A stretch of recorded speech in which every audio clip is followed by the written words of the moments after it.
Today's daf is daf Peichet, and he said that he got up to 2 lines in the bottom of Peizayin Amabet, the word Ella. So which is an interesting place to stop. So I'll keep going from there, and probably when others join, they'll pick it up later. But the bottom line is the Mishnah had an interesting halacha that if a person sends their child to the storekeeper with a container to measure out oil into, and the child, whatever, doesn't come home with the money or the container, who is responsible? So the Mishnah had a machloket, and we were trying to understand what's the machloket. What is it based on? Whether the storekeeper is responsible for the mistake, the child dropping the thing on the way home, or not.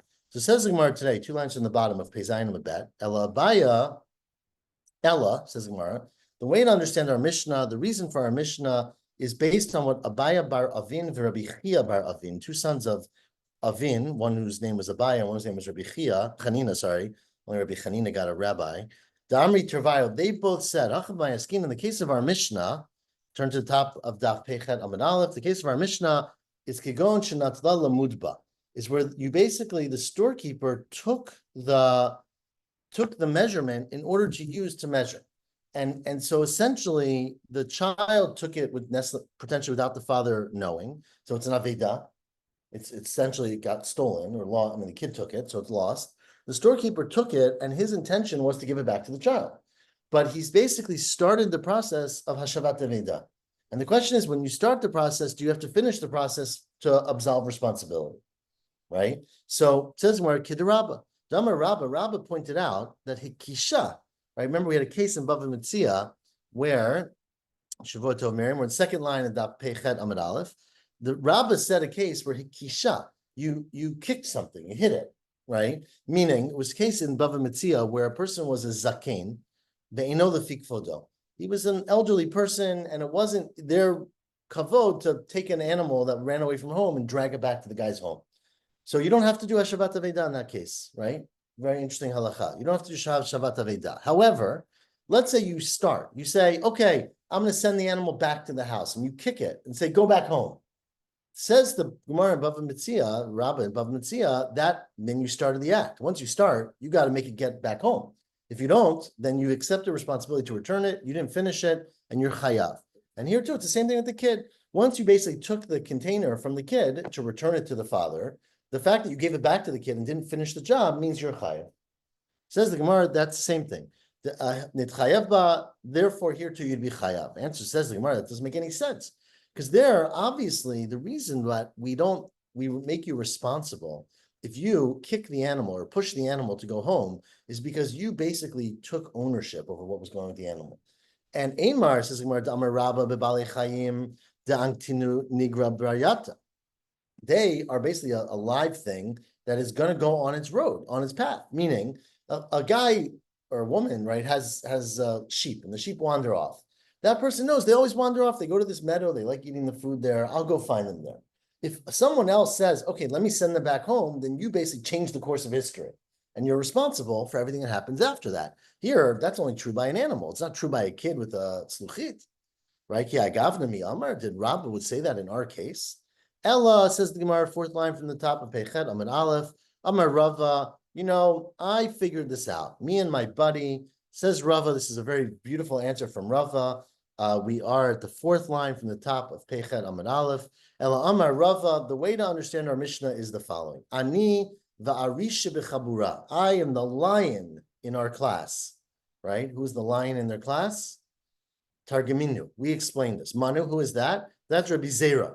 Rabbi Zera was the star, right? And how did we explain our Mishnah? The case in our Mishnah where there's a machloket about the case where you give a container to a minor, a kid, goes to the storekeeper, measures it out, gives it back to the kid, and it gets dropped and broken on the way home.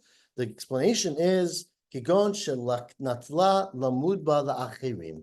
What happened was the storekeeper broke the rules, right? The storekeeper has a line of people there, want to buy oil. Everyone wants a liter. Nobody has a good container, right? This kid walks in with the shiny, beautiful 1 liter, perfectly measured container. And the storekeeper says to the kid, little boy, here's a candy, sit on the side. And he uses the container to measure out oil for everybody else in the store. And then he gives it back to the kid, right? But that is called stealing, right? That's called shoel shelo midat. He didn't mean to steal it. He borrowed it without any permission from the owner. So once you borrow something, the question is, are you considered to be a gazlan? And then if you're a gazlan, if you're a robber, then your responsibility as a robber is not to give it back to the kid, right? It's to give it back to the owner. And if you give it back to the kid and he doesn't make it home, you never returned it. Or are you a shoel? A shoel shlomidat, you're a borrower. And basically, once you gave it back to the kid, you resumed the status that was before you lent it. So that's the machloket. Let's read that inside. You took it, the storekeeper took it from the kid to use for other people for a few minutes, right? But he said, this is a great measurement. That's stealing, though. What's borrowing shalomidat? Shoel shalomidat kamifliging. It's where you borrowed it because you did not intend to steal it, just to be clear. You did not intend to keep this measuring thing. You said to the kid, let me borrow it for a few minutes, but the kid has no agency to let you borrow it, right? So you borrowed it without permission of the owner, and that's the machloket. Mar savar shoel havi, that a borrower is a shoel, and therefore you basically borrowed it, and once you gave it back to the kid, you returned what you started. Umar savar gazlan have, that because you took it without permission, that qualifies you as a gazlan, and therefore your responsibility is to return it to the owner. If you recall, this relies on what we talked about in the Sechet Bava Metzia, that if you steal something and you return it without telling the person you returned it, that's not considered to be returning it. So the fact that you gave it to the kid, but the father never knew that you stole it and never knew you returned it, therefore you've not fulfilled your obligation. Now, Kufa. Let's go back now up to something we said. Amar Shmuel. Shmuel said, "Hanotel klimen ha'uman levakro." Let's say a person, goes to the store and they say to the storekeeper, "Can I check out, this beautiful, what are you going to check out? Watch, let's say. I don't know, watch is not a great example. Let's say a glass. I want to see how it looks in the light. You walk outside to the street and you drop it, right? Or not even you drop it. It's a nenaspia though. Someone walks by and owns it and they destroy it. Said Shmuel, you're chayav. You are chayav, even though you didn't purchase it yet. You're chayav because, as the Gemara says, Hani mili hu dekitzi dameh. This is talking about a case, we've had this before, where basically there's a fixed price. So not only is there a fixed, meaning that this cup costs $10. So it's not like we're going to negotiate the price. It's known what it is. And if it's known what it is, and it's something that's in high demand, you pick it up, you've owned it. And that's like they say in the store, right? You touch it, you bought it. So, Hahu Gavra, now there was an interesting case of a man, to all the Beit Tabcha. A person goes to the butcher shop and he's looking for a beautiful cut of meat for his dinner. Agba Atma de Bistra, right? He picks up a thigh. Yeah, Rosh has the words. Atma is the thigh. He picks up the thigh of meat. He picks up this nice big chunk of meat to check it out, to see if it's good quality. I don't exactly know how you check out raw meat, but he's checking it out. And Bahadi de Ka'agba, as he's lifting this in the store, in the shuk, Ata Parsa, a Persian comes by, I think that's how we usually translate Parsa, or a soldier, and Mirma Mine, and he spears it from him, basically, like he steals it from you. So the question is it the responsibility of the storekeeper or the person who's checking out the piece of meat, right? You picked up the hot dogs to look at them and someone stole them. So are you responsible? Ata the Kamei Rav Yemar and Chayve l'shlume dameh. Rav Yemar said, you picked it up, it's yours. So if someone stole it, they stole it from you. They didn't steal from the shopkeeper. You've got to pay. But of course, Hani Mili Hu Dekitzi Dameh, as we said many times already, that is if there's a fixed price. Because when there's a fixed price, and as we said also, these things are much in demand, so it's easy to sell them, then the second you pick it up, it's considered to be yours. If there's not a fixed price, then we assume it's not yours. You picked it up, you're now going to haggle about the price. But if there's a fixed price and you touched it, you are responsible for everything that happens afterwards. Next case, Hahu Gavra. This is also a funny case of shopping. You learned all of this, Rose? Hahu Gavra, the Aiti Kari the Funara. There was a guy, he was known as the watermelon seller. Kari does not mean watermelons, it means gourds, right? So melons, but pumpkins, right? So this guy brought a wagon full of pumpkins to Fum Nahara, which was a city, of course, on the river in Bava. So he brings a wagon full of pumpkins, and this got a lot of attention. The whole town comes out to pick up pumpkins. Atu kame, atu kuli ama shakul kara kara. Everyone comes, they start picking up the pumpkins to check them out. Everyone's excited. And this guy's like, stop, put them all back. No one's listening to him. He's afraid that he lost control of the crowd. Amar lahu, and he says, you know what? If you're not going to respect me, harei hein mukdashin l'shamayim. All these pumpkins belong to Hektish. So they're going to God, and meaning you cannot benefit from them. Now, of course, he doesn't benefit either, but he was so angry. It's like the man with all the caps, right? So he was very angry with the monkeys taking his caps, and he said they're all hektish. Out to the Kamed of Kahana, they came to Rav Kahana, and the question was, right, we just said that if you pick up something, you bought it. So if you picked up a pumpkin, assuming there was a fixed price, there was a sign that said 99-cent pumpkins, right? Why don't we say that everyone who picked it up bought it, and you cannot make it hektish? So he came in front of Rav Kahana. Amaloni said, you're right, you can't make this hektish. Ein Adam makdish davar she'eino shelo. The owner does not own them once the purchasers start, or the interested purchasers start picking them up. And you cannot be makdish something that you don't own. And hani milihu dekitzi demayo. That's, of course, only if there's a fixed price. The pumpkins were 99 cents. So the second someone picked them up, it's as if they own it. They have to pay him, right? Now, if they don't pay him, that's their problem. You know, he's got to come collect. They've got to pay, but he cannot make them hektish. Avalo kitzi demayo. But if he did not, if it was not a fixed price, right? If let's say it was a relative price or was quote your own price, or was like etrogim, where you just make up a price, right? Then bershut marayo kaimu, then it's just in the possession of the owner, the shopper aktish. And then if he said it's hektish, everything belongs to hektish. And basically he doesn't get it, but the people can't keep it either. Tanura banan, another case in the Batra, we're on the fourth wide line. Halokech yerek min hashuk. Let's say a person is buying vegetables in the store. Okay, and so you go to the store and you're checking out all the cucumbers, ubi rare, and you choose out the ones you like, right? Everyone's done this, right? You go through the pile of apples and you pick up each one, you touch every single one like the person before you, and you choose the ones that you think are the best.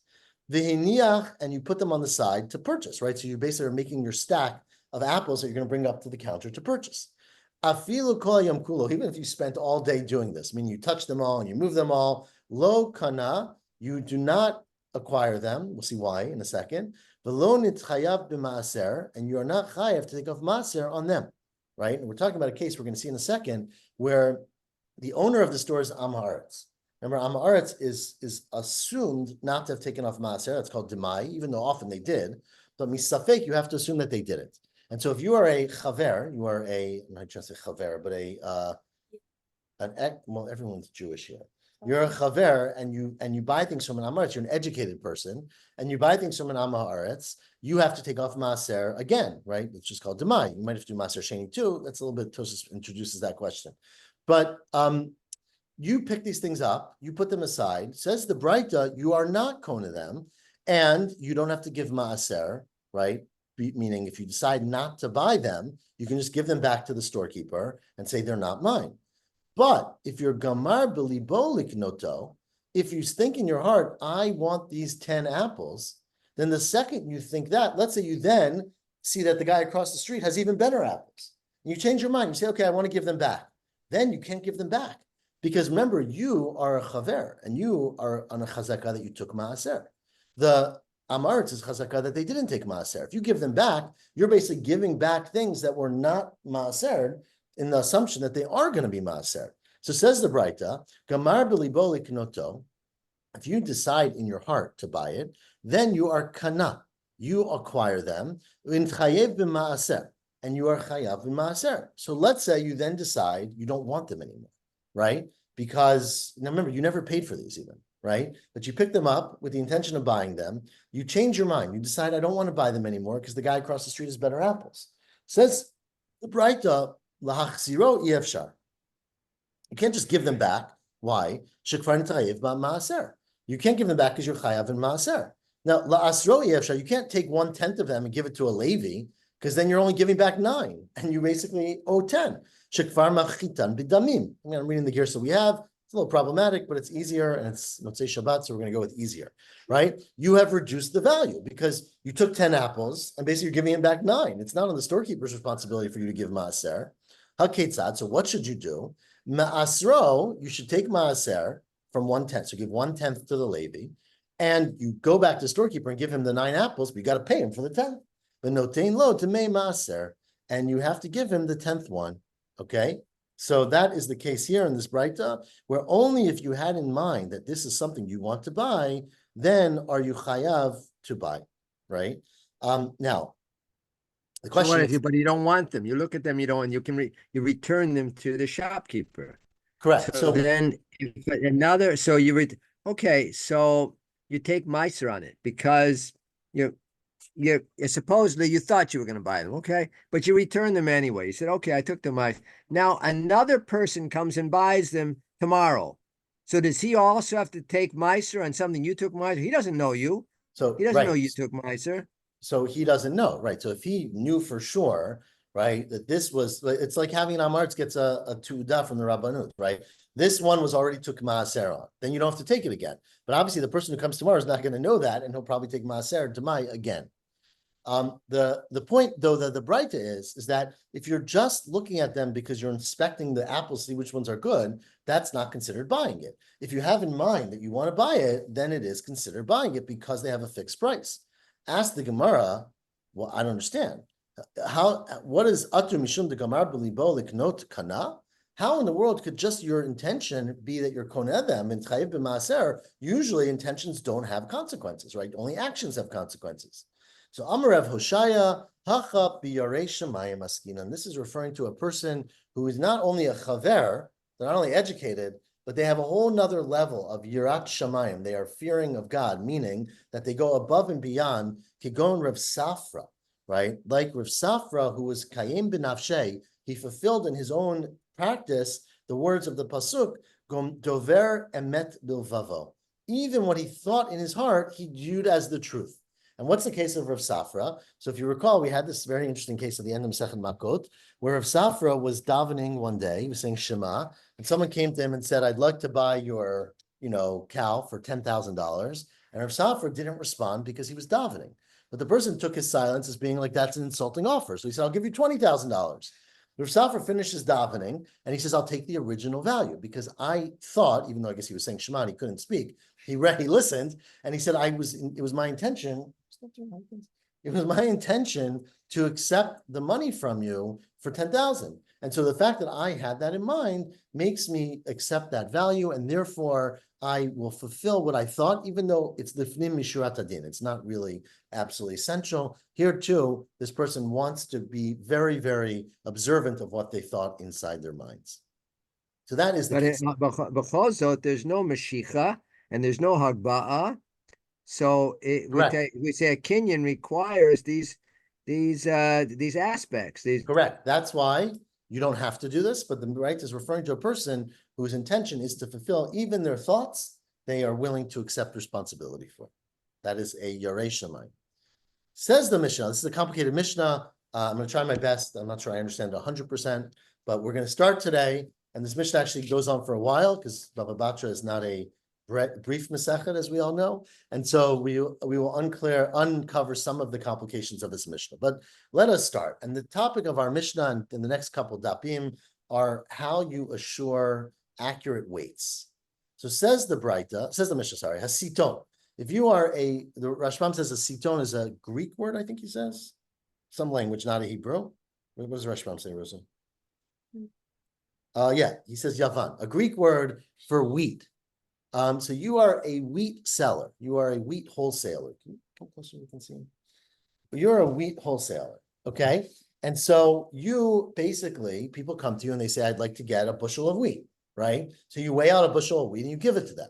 The problem is that because you don't just sell wheat, you also sell oil and other things. What happens is that your bucket that contains a bushel gets a film around it. It gets filled with the oil residue and the other things that you sell. And so it gets filled up a little bit. So it's less than a bushel.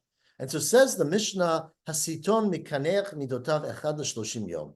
Every 30 days, you've got to do a super scrub, a power wash of the inside of your measurements so that they are full measurements. You've got to clean them out every 30 days. And a balabayit, now if you sell out of your house, which means you sell much less frequently than a siton, then they don't get filled up very quickly. And so it's only echad l'shnei maser chodesh. You got to do a cleaning every 12 months, right? Once every 12 months. Says Rabbi Shimon ben Gamliel, it's the opposite. Chiluf hadvarim.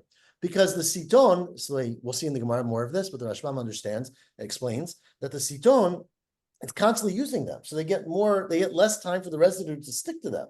The one who uses it infrequently, things stick to them because you don't wash them out very often. And so you should do the opposite. If you use it infrequently, you should clean it more. Okay? It continues the Mishnah though. Chenvani, Now, if you're a storekeeper, now the Rashbam and the Gemara later will, well, the Rashbam has two pshatim, but the one he likes is based on the Mishnah we had yesterday. That if you recall, we talked about a chenvani, that when a chenvani, remember every person, when you sell something, let's say you sell oil, remember you had to drip out 3 extra drips at the end to give extra. But a chenvani doesn't have to do that because they're so busy that they don't have time to do that. So therefore, a chenvani actually... That's only Erev Shabbat.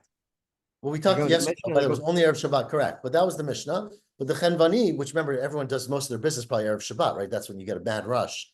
Because of that, the chenvani's midot are much dirtier because they don't drip it out. So therefore, says the Mishnah, mikanech midotav pamayim b'Shabbat. You got to do it twice I thought pamayim Shabbat means every 2 weeks, but it sounds like twice a week, right? Twice a week. Yeah, twice a week is what it sounds like. Umimacheh mishkalotav hamachat b'Shabbat. And you have to be mimacheh. Now mishkalotav, remember that besides the measurements, they had weights.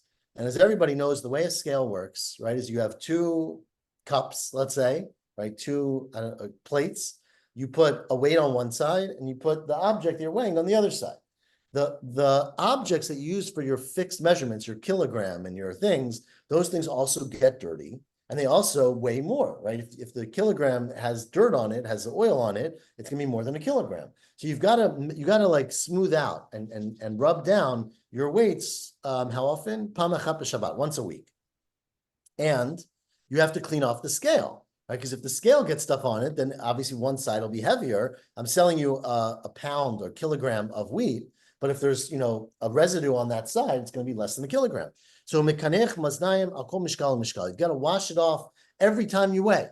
So you've got to basically sweep off the plate, empty it off, zero the scale, as we would say, every time you weigh something. Amar Reb Shimon Gamliel says Reb Shimon Gamliel mentav amrim belach. Right, that's only true if you're doing things that are moist because they don't actually come off easily. Aval yavesh, if it's a dry measurement, then a note sarich, you don't have to. We'll see in the Gemara how often you don't have to, but you don't have to clean it as frequently because things don't get stuck on it. Continues the Mishnah, turn to Daf Peichet Amud Bet, the top line. Chayav lachriya lo tefach. Now this is very complicated.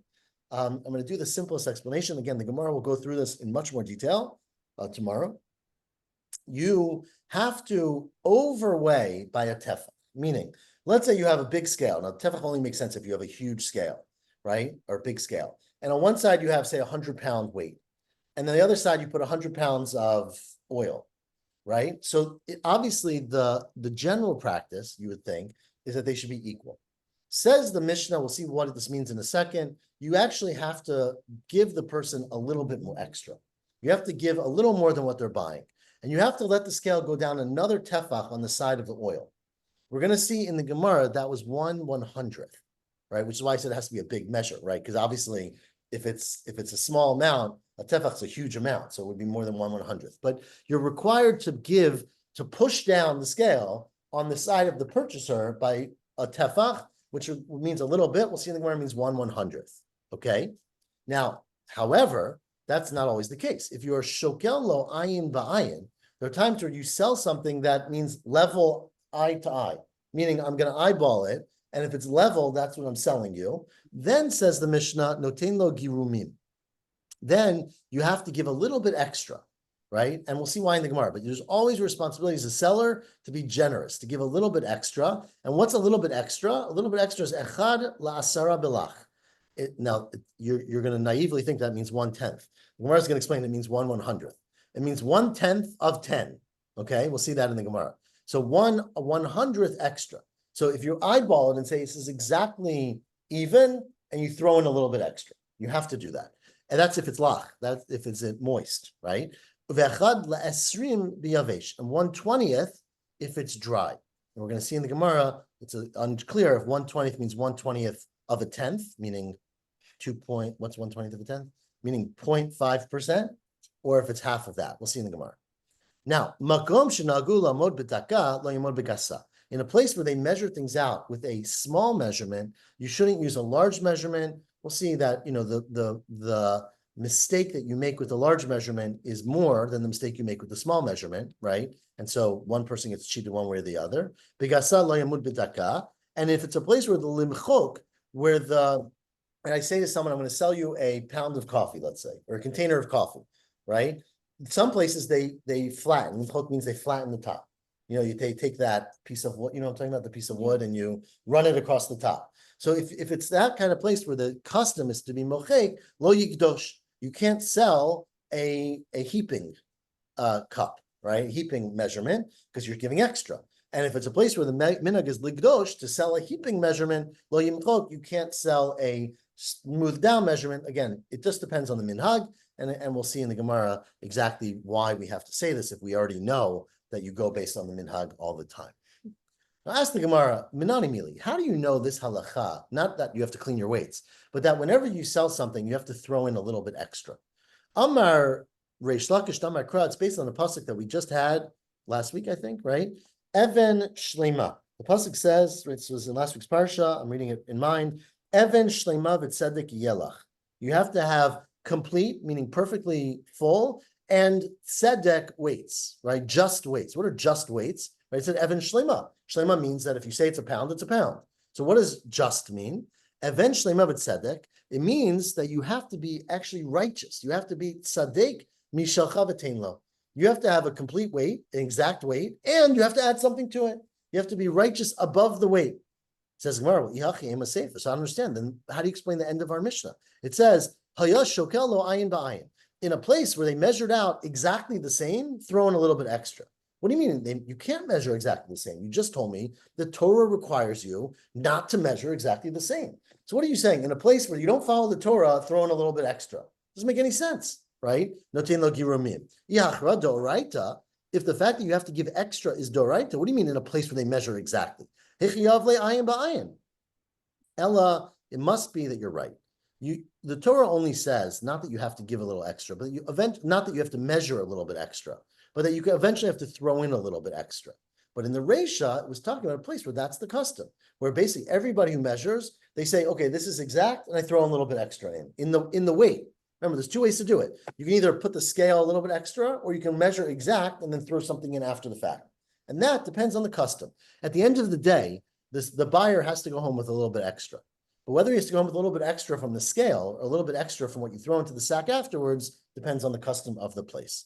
So says the Gemara, El Reish b'makom shenagu, v'chi itmar to Reish Lakish, asefa itmar. Reish Lakish, who said, you've got to make sure the guy goes home with a little bit extra, that was referring to the second case, where hayas shokel lo ayin ba'ayin, that if you measure exactly, you still have to throw in a little bit extra, notein lo girumim, you have to throw in a little bit extra, and minani mili, how do I know that? That is because Amar Reish Lakish, Amar Kra, it's Amar Kra,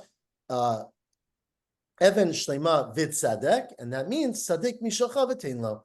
Be a little bit righteous, be a little bit lifnim mishurat adin, lifnim from the measurement, and give to the person. Ask the Gemara, Kama girumim, what is the girumim? Which is a funny question, right? Because our Mishnah said, what is the girumim? Our Mishnah said, if you go back to the second line, echad la'asara bilach, right? So we understand that the Mishnah did not literally mean 10%. So the Gemara asks, what did the Mishnah really mean? Amar Rebbe Abba Bar Mamo, Amar Rav, it meant echad me'asara belitra belach, 1/10 of a litra in lach, li'asara litrim. If the person buys 10 litrim, then you have to give 1/10 of a liter, which is 1/10 of 10, which is 1/100th. So you have to give 1% extra if it's a dry measure, right? Sorry, lach is wet. If it's a moist measure. And then the Mishnah continued and said 1/20th if it's moist, if it's dry, keep making a mistake. Echad la'asara b'lach, ve'echad la'esrim b'yavesh. And asked the Gemara, what does that mean 1/20th b'yavesh? Right? We said 1/10 b'lach meant 1/100th. So what does 1/20th mean? Does it mean 1/400ths, right? 20 times 20, or 20 times 10, 1/200ths. So ask the Gemara, boilu, hechikamer, echad me'asara b'lach la'asara d'lach, meaning 1/10 of 10, which is 1/100th. And therefore 1/20th by Yavesh, Echad me'esrim b'Yavesh is le'esrim b'Yavesh, 1/20th of 20, so 1/400th, right? Is that what it means? O Dilma, Echad me'asara la'asara d'lach, it means 1/10 of 10 for lach, and 1/10 of 20, so 1/200th b'Yavesh, and Teku, we don't know the answer. So you either have to give 0.5%, right, which is 1/200th, or 1/4%, which is 1/400th extra in these signs, in these measurements. Again, these are very small amounts, and presumably it has most of the implication when you're talking about selling very large volumes. Now, we're halfway down. First word on the line. Everyone pay attention. I'm Rabbi Levi. Kasha, this is very important. Gemara. That's all very important Gemarot, but this one especially for what we're learning now in Bava Batra. Says Rabbi Levi, Kasha onchan shel midot yoter mi onchan shel arayot. You know, the punishment for cheating in your weights is greater than the punishment for sexual offenses, for arayot, right? So it's worse to, as they like to say, right? It's worse to cheat someone with weights than to no, I don't say worse. Worse is not. We were talking about punishment, right? They're both wrong, obviously. But the punishment that God will give a person or give someone for cheating on their measurements is greater, is worse, harder than the punishment for arayot. How do we know that? Shezen nemar bahem el. It says by arayot the word el, okay, which means it doesn't say the word el. It says, I'll read the pasuk. It says ki kol et kol toevot ha'el asu anshe haaretz, right? All of the to'evot of God, the people have done. Okay, but it says by the midot, by measurements, it calls it, let me read inside, Zen Abraham Eila. It says the word Eila, and I'm reading now a pasuk from last week, actually, right? Ki to'evot Hashem Elokecha kol oseh Eila. It's a to'evot to God if you do these things, which is a more expansive word than El, right? So it's not just the to'evot El, it's to'evot of Eila. And so that tells you that it's worse, that it's a greater to'eva, whatever that means, right? It says the Gemara, and how do you know the word El is referring to? It sounds like God. How do you know my mashrodai El kasheh means that it's something bad? It's something not bad, something strong.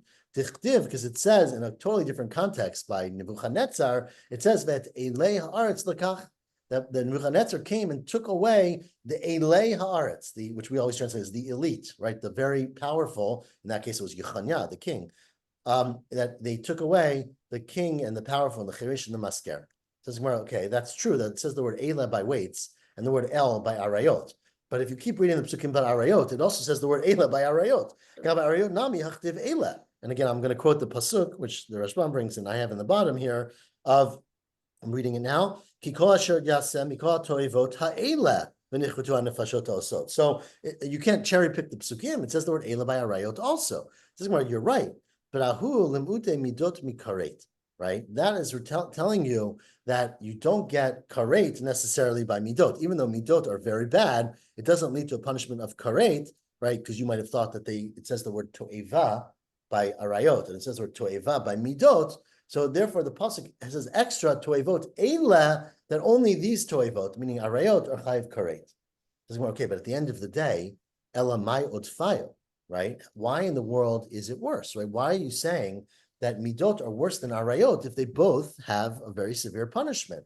Answers the Gemara, really the crux of what Levi was saying, and really the message for, I think it's a Rosh Hashanah message, is because Hatam, or at least Yom Kippur, Efshar b'tshuva, right? By arayot, you can do tshuva. If you do something wrong, you can, no, Tosfot, of course, points out that there's a lot of arayot you can't do tshuva, as the Gemara talks about very frequently, right? If a person sleeps with a married woman and has a child and the kid's a mamzer, there's no way to undo that, right? We quote the pasuk in Kohelet, ma'avot lo yuchal litaken, right? That's a mistake that you can't ever fix. But it's true, you can't fix that part of it. But you can fix yourself, right? You no longer do the averah. You no longer are going to do that act. You could do tshuva on it. But by midot, you can't ever do tshuva. Hacha lo efshar b'tshuva, as we've said many times, because you don't know, right? If you have scales in your store that are off by 10% or 2%, you've cheated hundreds or thousands of people. There's no way to track down those people and to make it right for them. And so therefore, it's worse to do sins that are harder to account for than sins that you are terrible, but you can at least, if you want to, if you're able to, you could do tshuva and undo them. So important message. Amar Rabbi Levi, says Rabbi Levi, another very almost cute description. Kashet gazel hedyot yoter mi gezel gavoa. It's worse in some ways to steal from people than to steal from God. Why? Because if you look at the psukim which talk about, remember, you bring a karban if you do mi'ilah, if you steal from God. You bring a karban if you steal from somebody else for gezel asham gzelot, right? But if you look at the psukim that describe those karbanot, zeh hikdim chet lemi'ilah. I'm going to read because I have the psukim somewhere. Yeah, I have it. You have the psukim? Yeah. It says, I'm reading now in my bottom, it has it, but it's a pasuk from, the Gemara's going to quote it in a second, but I'm going to read the pasuk now. It says, I'm going to read in the end of Parshat Vayikra, it says, Nefesh ki techeta a person sins, uma'ala mal bashem, and they reject God, v'kichesh ba'mito, and they deny their friend. So this time a gezel from somebody else, right? So, but it says the pasuk starts off by saying nefesh ki techata. You sin and you do the sin. So it talks about chet before it even says what you did wrong. But by God, it says, now I'm reading the psukim later in that parsha, it's actually earlier in the end of Vayikra, nefesh ki timal ma'al, a person who's ma'al bashem, and then it says chata b'shkaga. So in one pasuk it says you sinned, and then it talks about what you did. The other talks about what you did, and then it says it's a sin. So you see that the sin of stealing from a person is greater than the sin of stealing from God. I'll read it inside now. Shezeh hikdim chet l'mi'ila. By a hedyot, it says the word chet before it even says what you did wrong. And zeh, by God, it says hikdim mi'ila. It says you did the thing wrong before it says the word chet. So you see that it's worse. And furthermore, now we are 6 lines on the bottom. I'm Rabbi Levi. Bo reish look midat kadosh baruch hu midat basar v'dam. See how God is not the same as people. Kadosh baruch hu barech Yisrael be'esrim v'shtayim. When Hashem, remember there are 2 tochachot in the Torah. One is the tochacha in Vayikra, right? In B'chukotai, right? Which is God speaking. And the second is the tochacha that we read today in Kitavo, which is Moshe speaking the tochacha of God. But when God says the tochacha, and remember both tochachot, including the one today and the one earlier, it starts off by the brachot, right? If you do things right, you get this. You do them wrong, you get the tochacha. But if you look, says Levi, it's very fascinating, when Hashem does the tochacha in B'chukotai, it says, God blesses B'nai Yisrael be'esrim u'shtayim. God goes from A to Z, as they say, Aleph to Tav, meaning 22 letters from the beginning of the tochacha to the end, which is the whole alphabet, right? Ukilalan b'shmona. But when Hashem curses them, only uses 8 letters. What does that mean? Let's read inside. Because in B'chukotai starts with an aleph, right? If you follow Hashem's Chukotai, ad komimiut, right? Which means a tough. So it goes from aleph to tough. So the blessings of God go from A to Z. Kilalam b'shmona, because the psukim that talk about the klala start from the letter v'im b'chukotai, which is a vav, and in timasu, ad vet chukotai ga'ala nafsham. It adds with a mem. And you could do this at home, but if you go from Vav to Mem, that's 8 letters in the alphabet, okay? So God is, I guess, more expansive with the blessing than with the curse. But if you look at Moshe Rabbeinu in this week's Parsha, Moshe Rabbeinu bircham b'shmona. When Moshe blesses them, he only goes through 8 letters. Ukilalam b'esrim v'shtayim. He goes through all 22 when he curses them. Why? Bircham b'shmona, and again, this is this week's Parsha, top word of Pei Tet Amud Aleph, because it says, v'haya im shamoa, as we started the tochacha today, if you will listen, starts on the word vav, right? Tishma, va'ad le'avdam u'likalalan, right? Avdam, sorry, go to the mem. So he goes from vav to mem, which is 8 letters, as we already established. And when Moshe talks about the klala, kilalam be'esrim b'shtayim, because what's the first word in the klala of this week's tochacha is v'haya im lo tishma, which is a vav. Ad, the last word was ve'ein koneh, which is a hey. So to go from Vav to Hey, because you can't go backwards, you have to go through the entire alphabet back to where you started. And so essentially, Hashem was kinder than Moshe, right? That Moshe, and of course, we're talking about Moshe as Basar V'dam, that Hashem shortened the klalot and lengthened the brachot, and with Moshe, it's the opposite. And so you see that Hashem, again, very cute, Hashem really wanted to provide more blessing than curse. We'll stop there and get back tomorrow to our topic of measurements.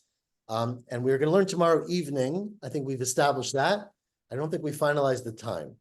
So Miriam, are you okay with the later time? I probably won't be able to do it. I'll catch up on a recording. Okay. We're sorry, Robert, that we'll miss you, but I think it sounds like, so Ken, what was the time that you said made sense for you or best for you? Well, In the as late evening. as possible. You have to put a cap on that because late as possible could be very late. I don't know. If you do 9 o'clock, that would be fine. Let's say 9 o'clock would probably be good. Miriam, can you do 9 o'clock? Yeah, I can do 9 o'clock. That's not a problem. We're gonna do 9 o'clock. I don't think we can do it regularly 9 o'clock, but tomorrow we'll do 9 o'clock. And we'll see how it goes. It's a little late for me, but so Bezrat Hashem, I'll put it in the post, but 9 o'clock, 9 p.m. tomorrow on time. And then next week I'm traveling, so we're gonna have to figure out what I'm doing next week. So we'll, I'm traveling too. okay, but we will, where are you going, Miriam? To Israel or? No, I'm going to LA. Okay, different direction. Okay, everyone, Are Shavua you Tov. going to Israel next week? I'm not, I'm going to Bermuda, I think, Woo. for a meeting, for a conference. But I think they're an hour off. Right, I couldn't quite right. figure out the time, so I'll figure it out, but we'll get Were you there. there the last week? Were you there also? I was in Fort Lauderdale, Florida last week. Uh-huh. All the tropical destinations before Rosh Hashanah. Okay, Shavua Tov, everyone. We'll see you tomorrow. I hope. Shabbat tov. Thank you, Ellie.